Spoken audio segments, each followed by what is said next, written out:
नमस्कार, मैं मनीष कुमार वर्मा। इस न्यूज़ में आप लोगों को सुनाएंगे कि किस प्रकार लालू यादव ने नीतीश कुमार पर टिप्पणी किया और सम्राट चौधरी ने उनका बखूबी जवाब दिया लालू यादव का, वो भी सुनेंगे। छोटे बड़े तमाम खबर हैं इस न्यूज़ में। आइए पहले चलते हैं उस घटनाक्रम पर जहां नीतीश कुमार ने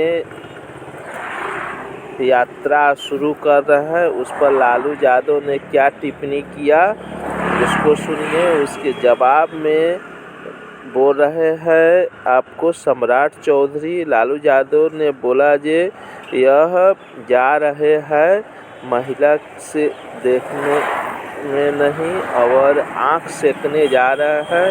इसका प्रतिक्रिया में क्या दे रहे हैं जवाब, वो भी सुनिए।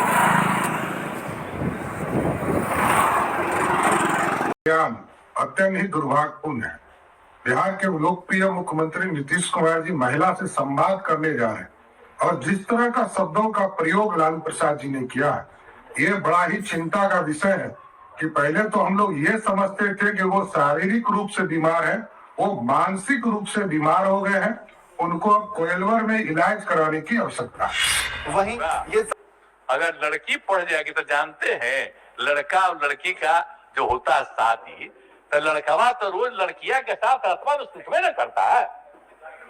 तो रतवा में सुतता है तो उसी में रहता है पनिया भी, पैंतीस में भी।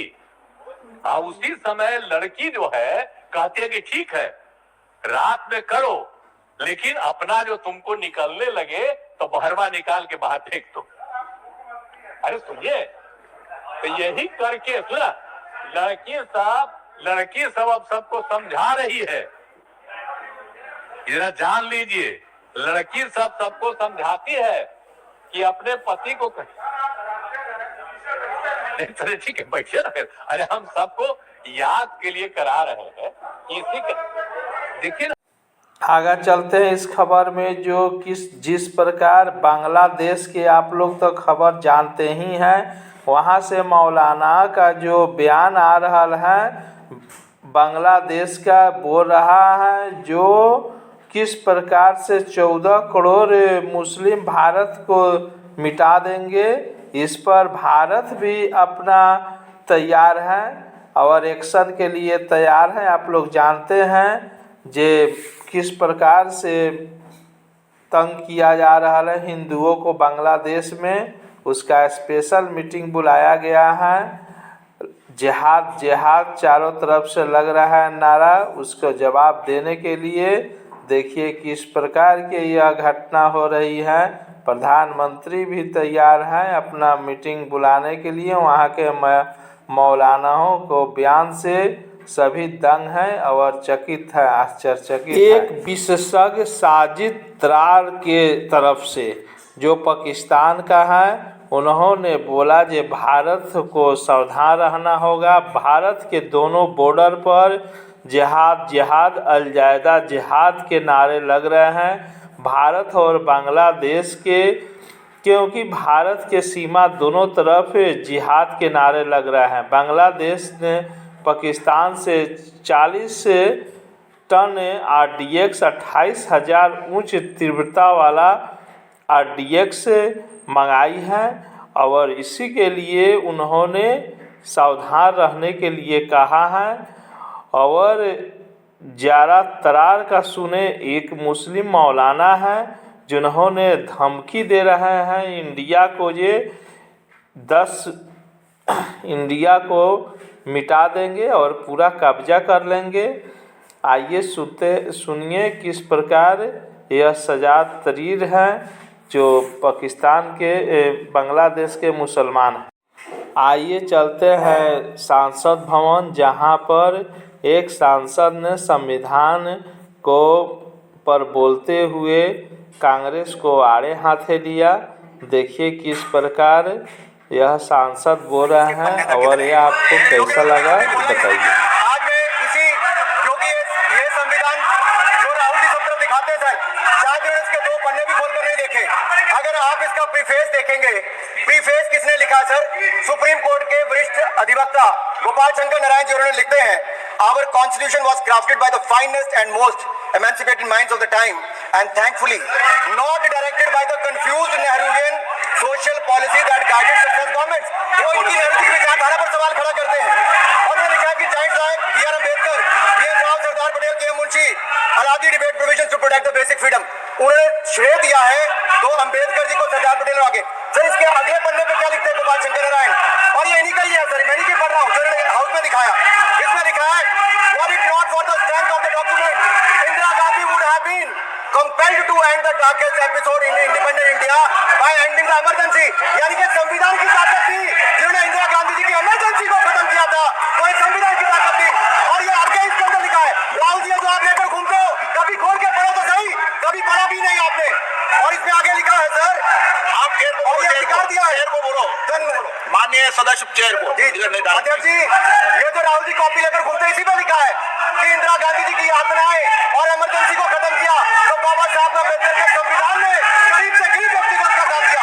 सर इसके, सर आप इसके प्रीफेस पे जाइए, सर आप इसके प्रीफेस के बाद फोरवर्ड जो लिखा सर, ये भी सुप्रीम कोर्ट के बहुत बड़े वकील है, उन्होंने क्या लिखते हैं सर कि जब संविधान बना उसके बाद सर, देश आजाद होने के बाद पहले दिन से ही लेजिस्लेटिव और हमारी ब्यूरोक्रेसी, सर हमारी दोनों ने ही जुडिशरी के साथ सीट बचा के रखे, जुडिशरी को नीचे दिखाने की बात की। सर ये मैं नहीं कह रहा, ये वही किताब कह रही है जो राहुल गांधी हाथ में लेकर घूम रहे हैं। सर मैं पढ़ के सुनाता हूँ, from the earliest years itself the legislative wing and the executive wing of the state on the one hand confronted the judicial wing on the other with the accusation that they had vastly approached upon the powers not given to them but given to the executive।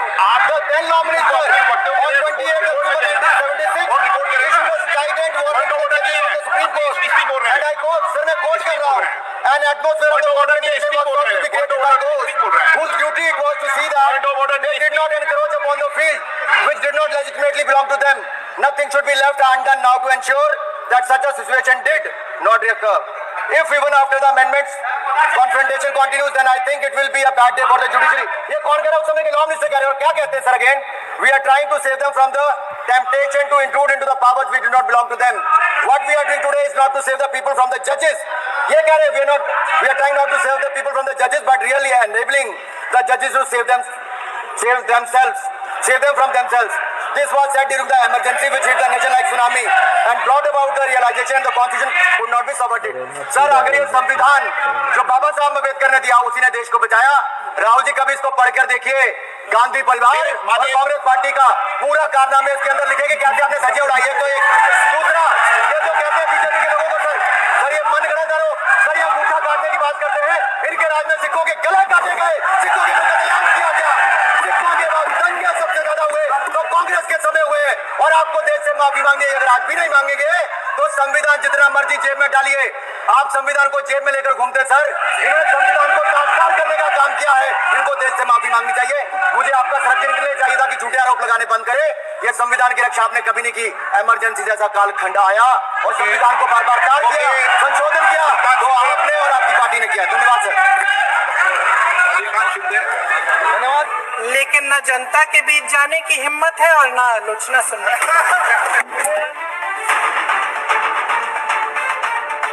Congress की आदत बन गई है। कांग्रेस का विपक्ष राहुल गांधी हो या प्रियंका गांधी वाड्रा हो, जो हमेशा बीजेपी को घेरने में लगी रहती है और कुछ ना कुछ बोलते रहती है, बिना बात के बात करते रहती है, और दोनों ने बीजेपी पर बोला जिससे उल्टे फंस गई। और देखिए किस प्रकार उन्होंने प्रधानमंत्री पर हमेशा तंज कसते रहती हैं प्रियंका वाड्रा ने, और उनके कहने पर ही चुनाव को बता रही हैं कि अगर चुनाव होता ईवीएम का साथ रहता तब नरेंद्र मोदी नहीं जीत पाते। आप लोग सभी जानते हैं कि बांग्लादेश की स्थिति भारत के अस्तित्व से ही है, और कांग्रेस कुछ नहीं बोली, लेकिन मायावती 4 बार के मुख्यमंत्री बनी हुई उत्तर प्रदेश का, उन्होंने कहा बाबा साहब के जो सपोर्ट किया था और उनको पनिशमेंट के रूप में बांग्लादेश को पाकिस्तान को दे दिया गया। उसमें ज़्यादातर दलित लोग पर ही अत्याचार हो रहा है। उसका मायावती ने बयान भी जारी किया, जिसके चलते उन सुर्खियों में है, क्योंकि दलितों पर यह अत्याचार है। मायावती का ऐसा कहना है। और कांग्रेस न सोनिया गांधी बोली, न ही राहुल गांधी बोले, न प्रियंका गांधी बोली। और मायावती ने अपना 2 बार पहले भी एक वक्तव्य जारी करके बोली, बांग्लादेश में हिंदू लोग जो बड़ी संख्या में है जुल्म जाति के शिकार हो रहे हैं। उनमें से ज़्यादा संख्या उन दलितों की है जिनकी भारत देश में बड़ी आबादी होने के बावजूद भी उन लोगों को भेज दिया गया, सज़ा के तौर पर पाकिस्तान को दे दिया गया था, जो आज बांग्लादेश में है। और इसलिए उनका स्थिति यह है, उस पर सरकार को ध्यान देना चाहिए। MSJP न्यूज एक बार अवश्य देखे, अपना राय कमेंट बॉक्स पर अवश्य भेजे। जय हिंद, भारत माता की जय।